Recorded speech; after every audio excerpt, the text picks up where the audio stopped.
R V ಕಾಲೇಜಿನ ಕನ್ನಡ ಸಂಘದ ವತಿಯಿಂದ ಕನ್ನಡ ರಾಜ್ಯೋತ್ಸವದ ಅಂಗವಾಗಿ ನಡೆಸುತ್ತಿರುವ 31 ದಿನ 31 ಜಿಲ್ಲೆಗಳು 31 ಸಾಧಕರ ಸರಣಿಯ 8ನೇ ದಿನ ತುಳುಗನ್ನಡ ನಾಡು ಕೊಪ್ಪಳ. ಕಿನ್ನಾಳ ತಳಿಗೆ ಪ್ರಸಿದ್ಧವಾಗಿರುವ ಕೊಪ್ಪಳ ಜಿಲ್ಲೆ 1998ರಲ್ಲಿ ರಚನೆಯಾಯಿತು. ಹೈದರಾಬಾದ್ ಕರ್ನಾಟಕದ ಸಾಂಸ್ಕೃತಿಕ ರಾಜಧಾನಿಯಾಗಿದ್ದು ಶಲಾಯುಗದ ಜನರು ಇಲ್ಲಿ ವಾಸಿಸುತ್ತಿದ್ದರು ಎಂದು ನಂಬಲಾಗಿದೆ. ಕರ್ನಾಟಕದ ಭತ್ತದ ಕಣಜ ಎಂದೇ ಪ್ರಸಿದ್ಧವಾಗಿರುವ ಕೊಪ್ಪಳವನ್ನು ಶ್ರೀ ವಿಜಯ ತನ್ನ ಕವಿರಾಜ ಮಾರ್ಗದಲ್ಲಿ ವಿದಿತ ಮಹಾಕೋಪಣ ನಗರ ಎಂದು ಉಲ್ಲೇಖಿಸಿ ತುಳುಗನ್ನಡ ನಾಡು ಎಂದು ಹೊಗಳಿದ್ದಾನೆ. ಪುರಾಣದ ಉಲ್ಲೇಖದ ಪ್ರಕಾರ ಕೊಪ್ಪಳದ ಪಂಪ ಸರೋವರದ ಬಳಿ ಶಬರಿ ರಾಮನಿಗಾಗಿ ಕಾಯುತ್ತಿದ್ದಳು. ಸುಗ್ರೀವನ ಕಿಷ್ಕಿಂಧ ಇರುವುದು ಇದೇ ಕೊಪ್ಪಳದಲ್ಲಿ, ಅದು ಪ್ರಸ್ತುತ ಆನೆಗುಂದಿ ಎಂದು ಪ್ರಸಿದ್ಧವಾಗಿದೆ. ಅಷ್ಟೇ ಅಲ್ಲ, ಅಂಜನಾದ್ರಿ ಬೆಟ್ಟ ಕೂಡ ಕೊಪ್ಪಳ ಬಳಿ ಇರುವುದು ಹೆಮ್ಮೆಯ ವಿಷಯ. ಖ್ಯಾತ ಸಾಹಿತಿಗಳಾದ ಡಾಕ್ಟರ್ ಪಂಚಾಕ್ಷರಿ ಹಿರೇಮಠ್ ಅವರು ಕೊಪ್ಪಳದ ಬೀಸರಹಳ್ಳಿಯಲ್ಲಿ 1933ರಲ್ಲಿ ಜನಿಸಿದರು.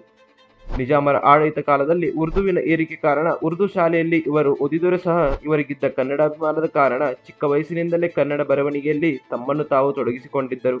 10ನೇ ವರ್ಷದಲ್ಲೇ ಕರ್ನಾಟಕ ಬಂಧು ವಾರಪತ್ರಿಕೆಯಲ್ಲಿ ಇವರ ಕವಿತೆ ಪ್ರಕಟವಾಗಿತ್ತು.